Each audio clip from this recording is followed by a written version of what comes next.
Hey, we are here to talk to three experts. I'm Catherine Watson. I'll be the host today, and I'm going to be asking questions of these three experts on how to stay healthy to stay at home. So this is the number one thing that most people tell me that they want. And I know myself, as I'm aging, I want to make sure that I do everything I can to stay healthy and vibrant and be able to live independently in my own home. That's the goal. So we're going to bring on some experts to talk about that. And I'm just going to kind of go around the room, everybody. I want to give you probably about 2 to 3 minutes. Just tell us who you are, a little bit about maybe your background, how you got into doing what you do and what it is you do. And also tell us, because most of the people watching this are in the greater Houston area, we want to know what area of town that you cover so that if they're looking and they want to connect with you, they know whether you're in their area.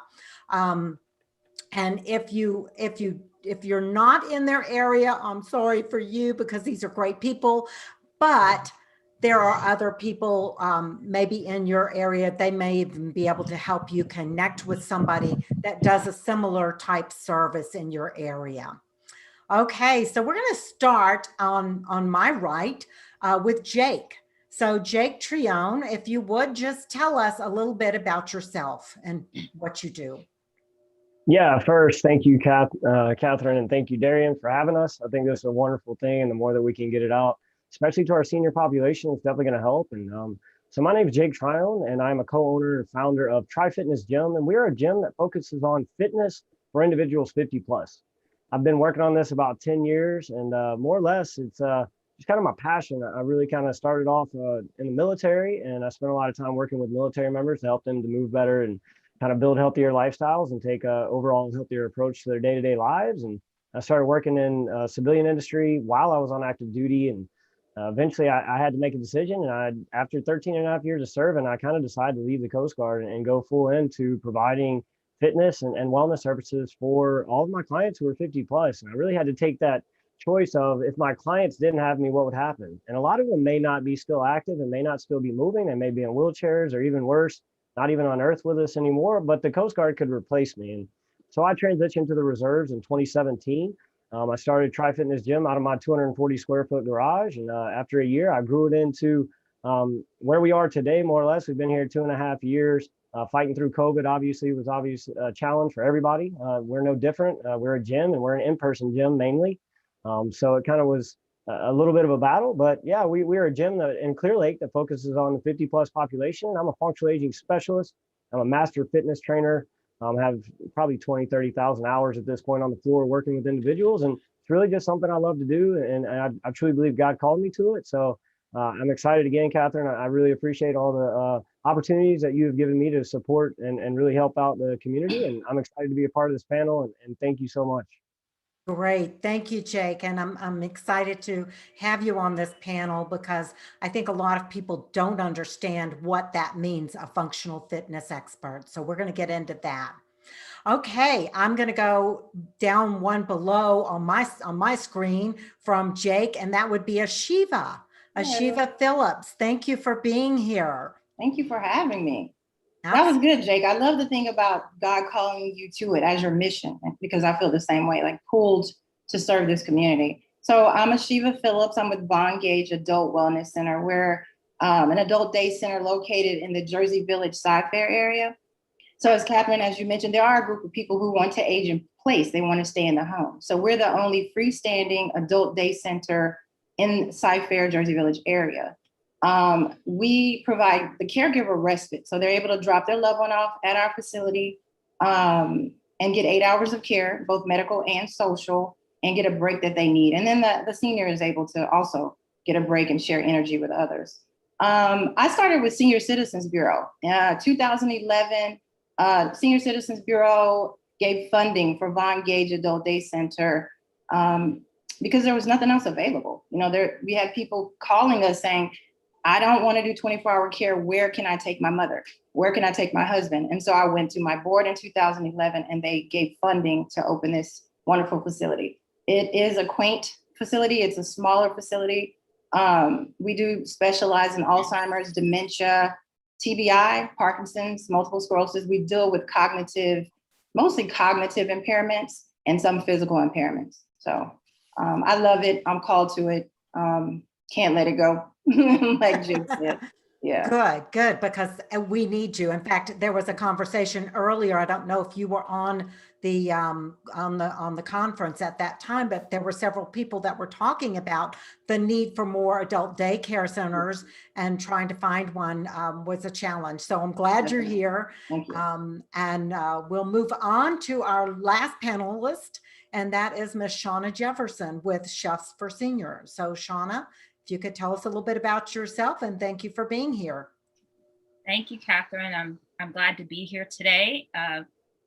I am the executive chef and owner of Chefs for Seniors North Houston. And what we do is we enable seniors to maintain their independence and improve their quality of life by providing them with healthy chef-prepared meals prepared in the comfort of their homes. So our mission is to improve seniors' lives through food. We have been in business since November of 2018, so it'll be 3 years in November. We are a national franchise. I am currently the only franchise owner in the Houston area. So while my territory is North Houston, meaning Kingwood, Atascocita, Humble, Porter, the Woodlands, Conroe, Montgomery, Magnolia, I do have clients interspersed throughout the city, north, south, east, and west. If I have enough of a demand in a particular area of town, so usually if I can get 3 or 4 clients in a particular area of town, then I can hire a chef to service that area of town, assuming that there is not another franchise that has that area. So right now I currently have clients, of course, in my territory, but also Memorial, Sugarland, Pearland, Hobby Airport, Jersey Village, Cypress. So I'm scattered all around. I currently have 7 chefs who work for me. So I also service clients as well. I have a handful of clients who have been with me since the very beginning, and they're like family to me. They're my surrogate parents and grandparents. And so I continue to service them because they've been with me from the start. And so at Chefs for Seniors, we provide the in-home personal chef service. Everything is customized to the client's dietary needs and restrictions. And I came about this because this is actually my 3rd career.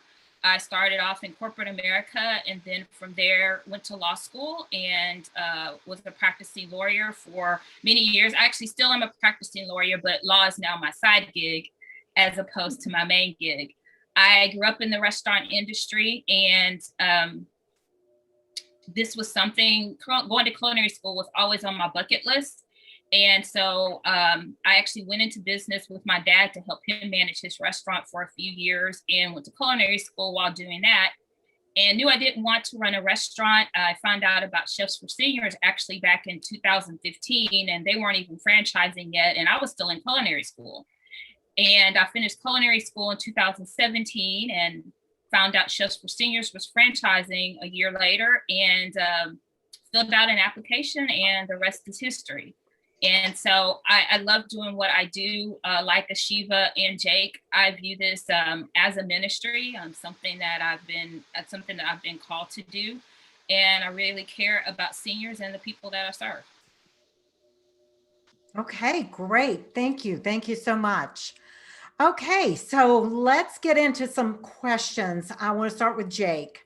Jake, tell us exactly what is a functional fitness expert? What do you do? How is that done?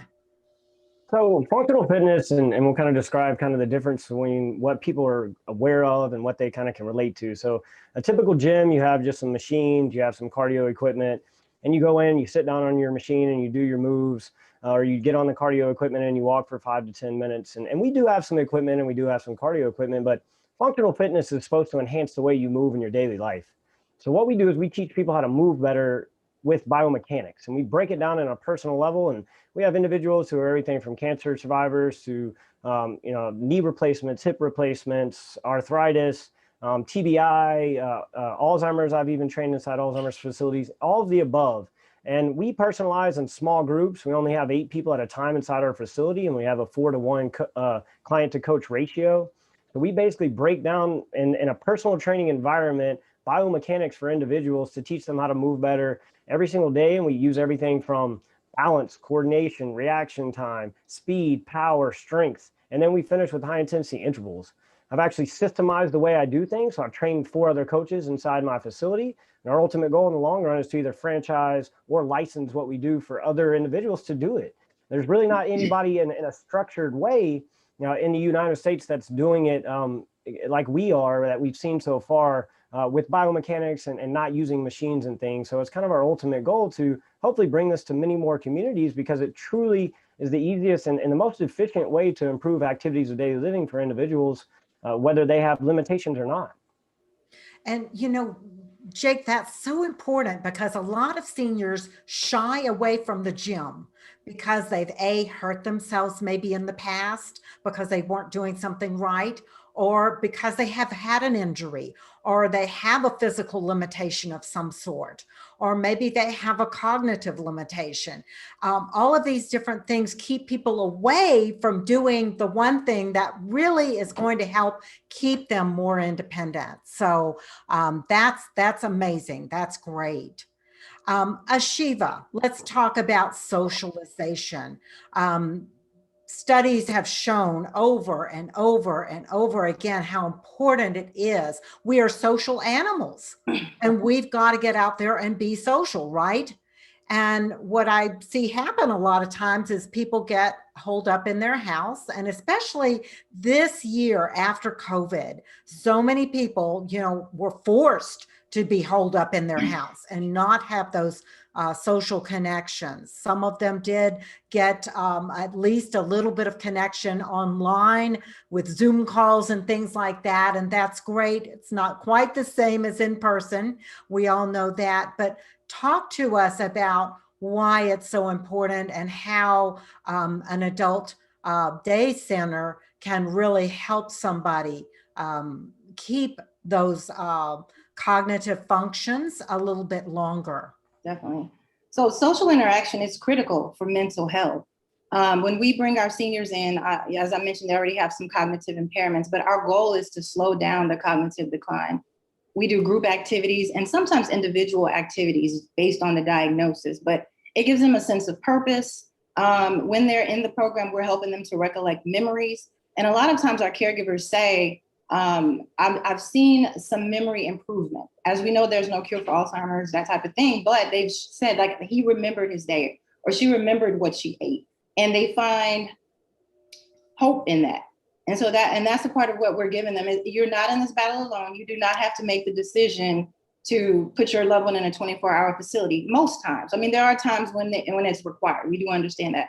But if there's a way for us to kind of hold their hand through the process, socialize them, stimulate them, help them to share energy, create joyous moments, and that's what our goal is. And it is a transitional thing. We're in the continuum of care. So we do know that at some point they will have to sometimes transition into 24-hour facilities or go back into the home. There are 7 stages into Alzheimer's. We go up to stage 5. And then at that point, usually our staff is not trained and capable of going, once they get to hospice and that type of thing. But, it's like exercise for the brain. It's stimulating the brain. It keeps the mind busy. And that's the goal. We don't want them sitting at home or in a facility and steadily declining because they're not sharing even energy. I had mentioned earlier to one of my colleagues, we have a client that has aphasia, which is a type of dementia, and he can't speak well, but you can see that the interaction and just the sharing of energy makes a difference in his day. And so he's smiling, and we know that we're engaging him and stimulating him. So that's our goal. Great, great. And Shonah, diet is so important. We all, we hear all the studies, we've got to eat a healthy diet, but I'm turning 65 this year, and I've gotten to the point where I don't like to cook as much as I used to. And I used to love to cook, but it's just not as much fun. I don't want to spend all day in the kitchen. When I want to cook, I want to cook, but when I don't want to cook, I don't want to cook. So your service can make sure that seniors, especially seniors that are aging, maybe alone. My sister is a widow. She's by herself.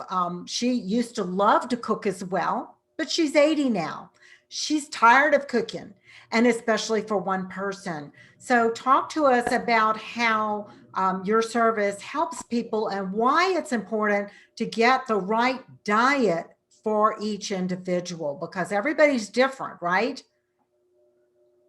Yeah. So the statement "we are what we eat" is definitely true, and it's especially true for seniors. A lot of seniors are malnourished. A lot of seniors, as they age, their taste buds change. Food doesn't taste the way it used to, and so for a lot of them, they basically kind of stop eating, or they eat what tastes good to them, and in most cases, that's sweets, because our sweet taste buds are the last ones to change, if at all. So they just tend to eat what tastes good and what makes them feel good, but that's not always what's best for them. So the great thing about our service is that we can customize our meals to the seniors, not only their dietary restrictions, but also to their taste buds. So on an initial consultation, I'll go in and talk to the senior. I have a 6-page food inventory where I ask them questions about all different kinds of foods, how much they like them, how much they dislike them, how they like their pasta cooked, how they like their vegetables cooked, how they like their meat cooked. So we really become their personal chefs, and we prepare the dishes the way they like them. They get to choose their meals if they want to. So that's another great thing. They still have control over what they eat. They just don't have to worry about preparing it. I have some clients who trust the chef to choose and select the meals for them, because they trust their chef, and they believe that their chef is they know that their chef is going to prepare meals that they like. Speaking of single seniors, our service is great for them, because I've spoken with so many seniors who are widows or widowers, and either more likely if they are a widow, they just aren't used to or really don't now know how to cook, for one. And if they're widowers, some of them never learned to cook. I have a client who's almost 90 years old, and his wife passed away almost 3 years ago. She shooed him out of the kitchen for the 60 plus years that they were married. And so when she passed away, he knew how to basically heat up soup and maybe some canned goods on the stove. That's pretty much it. So for him and for his children, our service has been a godsend, because his daughter was going to have to retire from teaching school early just to figure out how to cook for him. And now she's able to continue teaching, and he's happy as a clam. Okay. All right. So the next thing I want to ask, and I want all three of you to just kind of think about this for a minute. You just told us a great story of how you helped someone in particular. I want to hear some stories, because I think when we hear about how someone else was helped, we understand better how we possibly can be helped as well. So if you can just think about a story about somebody that you've worked with in the past, and your service was able to help them, and how it helped them and or maybe their family. So especially in Asheva's case, it may not have only benefited the person receiving the service, but the caregivers as well. So talk to us about that. Who would like to go first? Anybody? I can go first. Jake? Okay, great.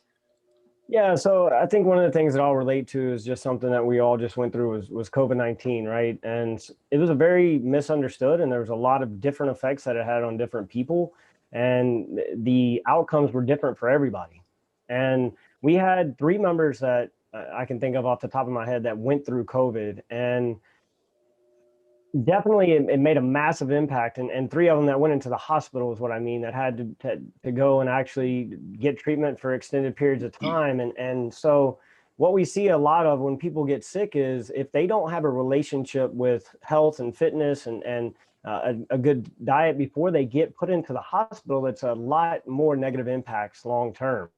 And these individuals that went into the hospital, I believe, may not have been able to come out and get right back to their daily lives if they had not had a relationship with fitness and they had not had enough muscle mass built up, if they had not had enough reserve for their respiratory system, if their heart wasn't stronger, a lower heart rate.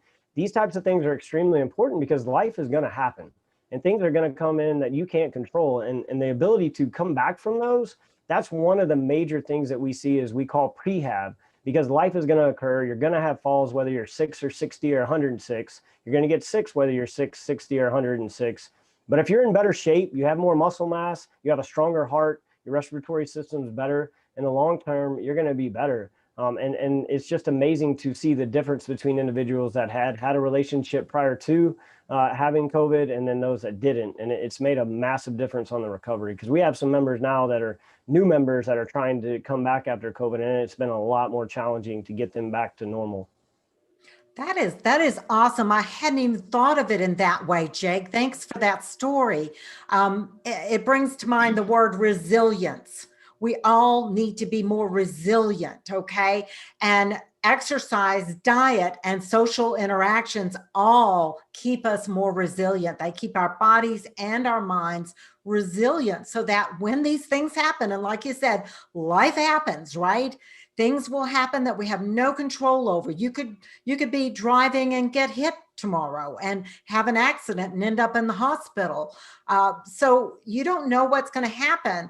But when you've got a good, healthy core, your body is strong, your mind is stronger, you're going to just be able to weather those storms so much better, right? And bounce back. Yeah, good support system too. You know, like Asheva said, if you have a support system that brings in all of that joy and all that interaction, and you meet people like yourself who, you know, not every 70-year-old is the same. And if you see a man next to you who is running and walking and you can't even get out of a chair, that motivates you.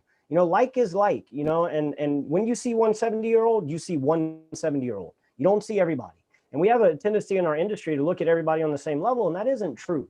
And we're getting better at it. Don't get me wrong, but whenever you see someone who is just like you that you can relate to, and they're pushing and they're driving and they're able to do more, it really does motivate. And I think that's a big thing about the socialization, like Asheva, you know, talked about with the adult daycare is extremely important because you need to see that there is possibility, that there are chances. And I think that's what that does. That gives you that hope and that gives you that understanding that you don't have to be stuck and you don't have to be by yourself. Yes, absolutely. Absolutely. You know, you're right. One 70-year-old is not the same as another 70-year-old. I know people who are 50 who are older than people who are 90, you know, because in their mind, they're older. And it makes such a difference. I'll just tell a quick funny story. Years ago, I was much younger, but had some major health challenges from an illness I had. And we were in the Grand Canyon and we were going up the Grand Canyon, and it was quite a trek. And there was this older man in front of me. I think I was about 35 to 40, somewhere in there. And he was in his 70s. And there was no way I was going to let that old man beat me, you know? So I kept pushing, and oh man, I kept thinking, gosh, would that old man just stop and sit down for a minute? You know, but it gave me that push. So being around other people, and I love that you have small groups like that, being around other positive people that are pushing forward to get their bodies in better health with whatever health challenges they have is inspiring. I think that's very, very helpful. Yeah, yeah. Asheva, tell us a story. I know you've got a million of them. Yeah, I'll just give you one. So we had a client, you know, a lot of times when, you know, you get married, you say you till death do us part, you're going to grow old together and you're going to take care of each other. That's the goal. So we had a client who made that commitment, and they also said, I'll never leave your side. I'll never, wherever you are, I'll be as long as I'm capable. they have children, and people assume, oh, well, you have 4 kids. When you get older, they're going to help take care of you. But sometimes your 4 kids have children, which are your grandchildren, and they're in their own, family as well. And so we had a client, the husband and wife. The husband was the caregiver. So the wife needed to come into the center. She had Alzheimer's. She was probably stage 4 out of 7. And the children weren't available to help him. And so he found himself in a position where he had to be the complete caregiver, changing diapers, cutting her food up, feeding her. She wasn't able to speak. And so he brought her into the program. Our nurse assessed her, and we just were like, we have to assist. Like, she wasn't, I mentioned that our staff was there's a certain level where we kind of have to hand off because we can go to a certain stage, but if they're bedridden or swallow, excessive swallow issues, we can't assist. But we decided as a group that we would really put the strain on the staff in order to hold her as long as possible, because he was struggling. He was in tears when he came in.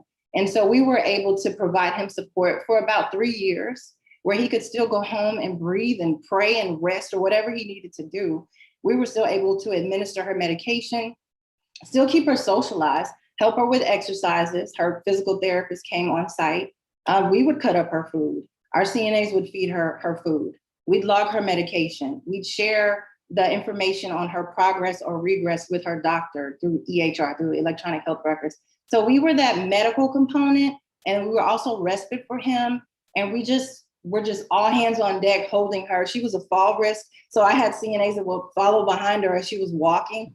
They were committed when she came in. On the day she came, we were kind of assigning extra staff and help to make sure she could make it through the day. But it was so that he wouldn't, I don't know. It was so that he wouldn't become like her. He was starting to stress out. He was starting to have physical impairments. And there weren't people available in his life to assist with the day-to-day.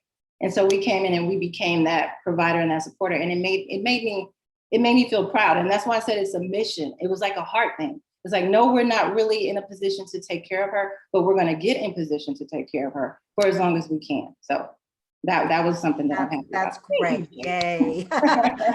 That's good. That's really good. It's so, the caregivers are so vulnerable. Wouldn't it have been great if we had all 3 of you to help this man? So Shonah could have gone to his house and cooked meals for him and his wife. You could have been taking care of the wife during the day, and Jake could have been helping him get more physically fit and strong, and that's going to help reduce some of his stress as well. What a great combination. So I'm really excited about having all 3 of you here today, because I think there's so much synergy there, and great. Thank you. Shonah, do you have another story you want to tell us? I do. So I have a client. He's married, but his wife was struggling with being able to prepare meals for him because he has a combination of kidney disease and diabetes. And trying to cook for those 2 conditions can be very difficult because they kind of compete with each other as far as what the person can and can't eat. And his wife she had thrown up her hand. So I'd been cooking for them probably for about 2 months. And his wife and his daughter went out of town for the week. And I was scheduled to come and prepare meals for him on Thursday. So that morning, he went out into the backyard to water the plants. So it must have been about 9 or 10 in the morning. This was in July. He tripped and fell over the garden hose, and he could not get up. So he was literally laid out on that patio until I got there at 2 p.m. that day. So I walked into the patio and I see his feet, and I freaked out. I said, oh my gosh. And so I checked on him. He was barely responsive. I called 911, tried to reach his wife, tried to reach his daughter, and eventually got in touch with them. Turns out his son-in-law was still in town. So his son-in-law said that he would meet him at the hospital. So when the paramedics came, because one of the things I do with my clients is I always ask them during intake, I ask them for their birthday. And so they were asking me questions about him, you know, when's his birthday? Well, I had that information, so I could provide that to the paramedics. He and I talked. One of the benefits of our service is also the companionship piece. So he and I just talked the previous week, and he was complaining about having weakness in his legs and having trouble with his legs. So I was able to share that information with the paramedics because I knew where his medication was in the refrigerator. I could go in the refrigerator, share what medications that I knew he was on based on what was in the refrigerator, share what I knew about his diet and his health. Because since I've been cooking for them, we would talk all the time about everything that was going on with him. So he went to the hospital. He did recover. He was in the hospital for about a week. They got his electrolytes back where they needed to be and everything. And he came home, and he and his wife actually gave me a package of lifesavers. And they gave me their, it was called the Lifesaver Award. And I still have that package of lifesavers. And he wrote me the sweetest note. And I'm about 4 months older than his oldest daughter. So he has 2 biological daughters, but I'm his 3rd daughter. And so I'm a part of the family. We've supported each other. When my father died unexpectedly a couple of years ago, they were on the front row at his funeral. And that just really means a lot to me because my clients, they were like my family. They really, really are. Yeah, that's awesome. That's awesome. Well, it's obvious all 3 of you are just really heartfelt, caring people that are in this because you have a love for helping other people and especially helping the seniors and their families. So I applaud you for that. We've still got a few minutes. Let me see if there are any questions in the chat before I go on. Somebody's asking Shonah, how much are the meals and all? Shonah is going to be in a private conversation circle after. So if you will, join that circle and ask those kinds of questions there. And I don't think there's any others. It doesn't look like at this time. If you have some particular questions, you can go ahead and put those in the chat if you want to know anything else. Okay, let's go on and do another question, and then I think we'll probably be wrapping this up. So let's see. Jake, tell us how functional aging fitness helps seniors to maintain their ADLs, and just explain for those listening what an ADL is. So yeah, I mean, even kind of like Shonah just alluded to, our clients are going to sometimes need us more than we even understand. And we're going to be called upon to, you know, be that other family member because we have a lot more data almost than a lot of their children do, even just because of the nature of what we do. Like our health history, we have 6 pages. I'm looking at their medications, how any contraindicatives or anything like that affects, just to hit on that first, just kind of all of us, I think. So we're also advocates. I want to say that. I want to say that we are truly advocates for this, all of our clients and for the aging population, because we see how capable they really are. And we see how exercise and diet and socialization and activities and keeping people engaged can change their lives. So ADLs is really your activities of daily living. And that's, can you get up and down from a toilet? If you fall, can you get up? Can you walk to your car and get in your car and drive? Do you have enough range of motion to see over your shoulder when you're backing up? Do you have the ability to reach over your head? Do you have enough grip strength? Grip strength's being directly related to heart health. You know, we do high intensity intervals because it brings more oxygen to the brain in a shorter period of time. So that makes sure that that brain tissue heals. We work on balance every single session because people don't use their bodies in a way that helps them to maintain balance. Balance is a full body activity. If you have problems with your sinuses and your vestibular, it's going to affect the way that your feet operate. If you have neuropathy, it's going to affect the way that your feet operate. So we have to look at all those things and take them in consideration whenever we put a program together. And that's what we do different at Tribe Fitness. It is designed to make sure that each individual gets a little bit of everything each day. And if they have something specifically we need to work on, we go more towards that. I'm like, I have to go to a session after this. It's even kind of, it was funny, like Asheva said, we call upon more people when we have certain individuals that need our help. And I have an 88-year-old that I go every time she's at the gym because she needs that much help right now. She was really sick for like a month and lost a lot of muscle mass, had atrophy.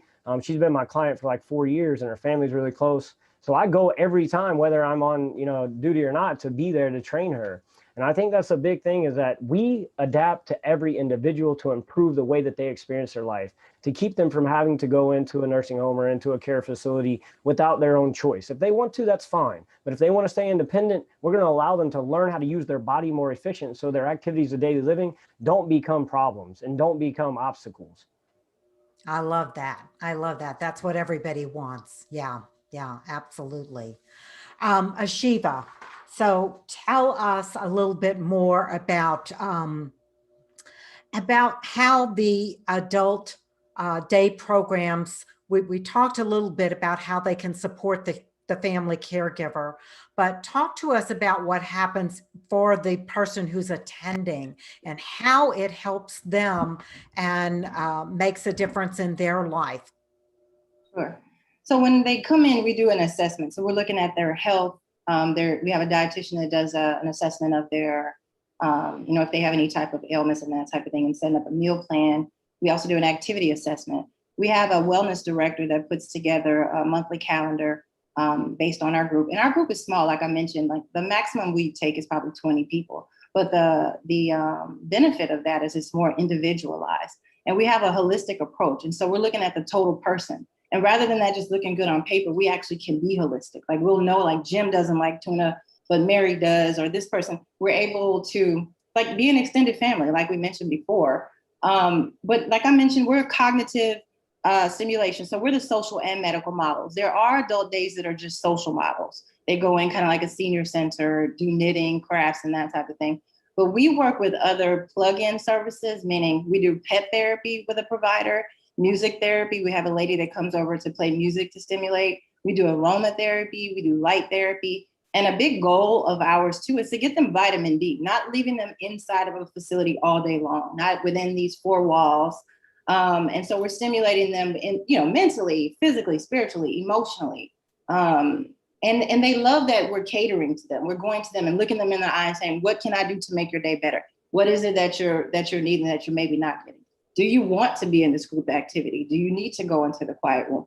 I think in the larger facilities, sometimes it kind of gets lost and it becomes just kind of robotic at times. That's my personal opinion, where you're just going through the day and you're checking off the checklist for each client and you're kind of just rolling them through. Ours is more connected, more bonded, more heartfelt. When the caregivers pick up their loved one, they can see that interaction and that exchange. We're asking them, how was your day? Do you possibly need counseling? Is there something that you need assistance with? We're partners with Jersey Village Parks and Recreation. So on Tuesdays and Thursdays, we do a little fitness class for the people that are 50 plus, which Jake, I think you come in handy with the fitness piece. We definitely have wives and husbands that say, I'm watching my loved one deteriorate in health. I don't want to leave this type of pressure on my children. How can I get in position where I don't become this type of person or in this position where they're stressed out? So they are looking at, how can I stay more fit? I need to hydrate better. I need to take care of my health better so that I'm not, they consider themselves a burden. They don't want to be that on their loved ones. But yeah, I love our program. We're the only freestanding one. We're not trying to transition them into a 24-hour setting. Our goal is for them to age in place, to get joy, to feel loved, and for us to have made a difference on their journey of life. However long they're with us, we want it to be impactful as they journey forward. So, yeah. Awesome. Wonderful. Wonderful. Shonah, I'm going to ask you a specific type question. My husband has high blood pressure. I have low blood pressure. How do you cook for families? And I'm just using that as an example, but one person may have diabetes, another person may have something totally different. How do you cook if you're going in and you're helping a couple? How do you cook foods that are going to work for both people? Do you have to cook separate meals or can you cook together? That's a great question, Catherine. And I'll use it as an example, the couple I mentioned to you where he has kidney disease and diabetes. His wife does not. She just has, she has high cholesterol and high blood pressure.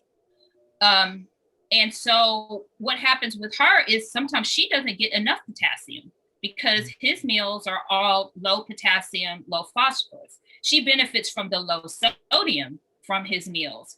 And so what I do with her is she loves vegetables. So I will prepare extra vegetables for her on the side, because her other complaint is she doesn't get full enough from his meals, whereas his meals are tightly portion controlled. Her meals don't have to be. So I prepare extra vegetables for her on the side, and I label them Kathy's vegetables. So her husband knows they're not for him, they're for her. I also provide her with advice and counsel on things that she can eat to boost her, to make sure she doesn't suffer from too little potassium. So I tell her, add some beans to some of the meals that I prepare. Bananas are great. And so I give her a list of other things that she can add to her meals to make sure her potassium stays where it's supposed to be.